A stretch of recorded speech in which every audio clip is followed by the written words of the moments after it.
বৰ্তমান আমি খেল চাবলৈ আহি আছোঁ। দেখিছে আমাৰ গহপুৰৰ টিমটো সোমাইছে আৰু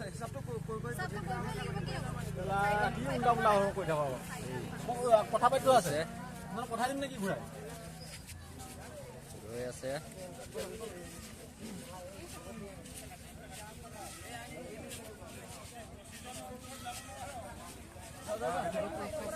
বৰ্তমান আমাৰ এয়া খেলপথাৰত গহপুৰ মৈদানী টিম দেখা গৈছে। দেখিছে ৰেডি হৈছে বৰ্তমান। আৰু টিম হৈছে ৰবতি তুফান টিম। তেখেতলোকে এয়া বৰ্তমান খেলপথাৰত দেখা গৈছে। বৰ্তমান প্ৰেক্টিছত আছে। খুব সুন্দৰ।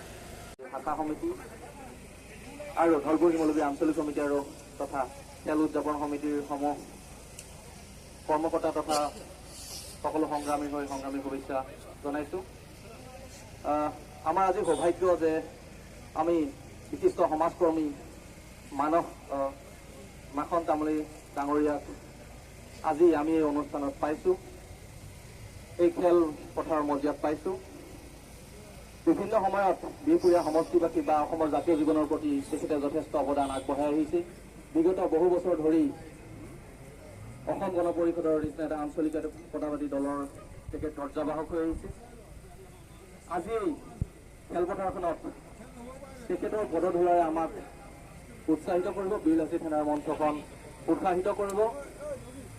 আৰু আমি আজি এই পবিত্ৰ খেলত আজি প্ৰথমখন ছেমিফাইনেলত তেখেতক উদ্বোধক হিচাপে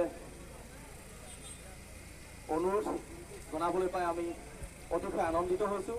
গতিকে বেছি দেৰি নকৰি, যিহেতু সকলো দৰ্শকে খেল চাম বুলি অধিক আগ্ৰহী হৈ আছে, গতিকে আমি তেখেতক আজিৰ উদ্বোধনী ভাষণ প্ৰদান কৰি আমাৰ খেল উদ্বোধন কৰিবৰ কাৰণে আমি অনুৰোধ জনাম। ইয়াৰ আগতে আমি তেখেতক অকণমান সন্মান জনাব বিচাৰিছোঁ।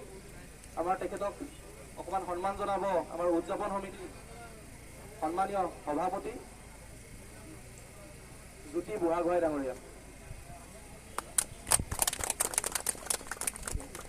ইয়াৰ পিছতে তেখেতক দুআষাৰ ক'বৰ কাৰণে আমি সন্মানীয় আজি শিমলুগুৰি এই খেলপথাৰত অনুষ্ঠিত কৰিবলৈ লোৱা বীৰ লাচিত কাপ ফুটবল প্ৰতিযোগিতা উদ্যোক্তা লখিমপুৰ জিলা সমিতি বীৰ লাচিত সেনাৰ লখিমপুৰ জিলা সমিতিৰ উদ্যোগত আৰু আমাৰ ধলপুৰ শিমলুগুৰি বীৰ লাচিত আঞ্চলিক সমিতিৰ সহযোগত আৰু আমাৰ শিমলুগুৰি ৰাইজৰ প্ৰচেষ্টাত আমাৰ প্ৰথমখন বীৰ লাচিত কাপ ফুটবল প্ৰতিযোগিতাৰ আজি ছেমিফাইনেল। এই ছেমিফাইনেলত ইতিমধ্যে আমাৰ দুটি দল, আমাৰ নিচেই কাষৰ আমাৰ গহপুৰ আৰু আমাৰ স্থানীয় যোৰহতীয়া আমাৰ ফুটবল একাদশে আজি ইয়াত এই ছেমিফাইনেল খেলত অংশগ্ৰহণ কৰিব।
পৰা অলপ পানী আছে বাৰু পানী, কাৰণ ডাৱৰীয়া বতৰ কথা বৰষুণ দি আছে বৰ্তমান বৰষুণ দি আছে। যেনে হ'লেও খুব ধুনীয়া পাখি আছে যেনেকৈ পানী জেগা। আমাৰ ৰঙতে তোমাৰ 7 নম্বৰ জেগাকণ খুব ধুনীয়া চাৰি আছে।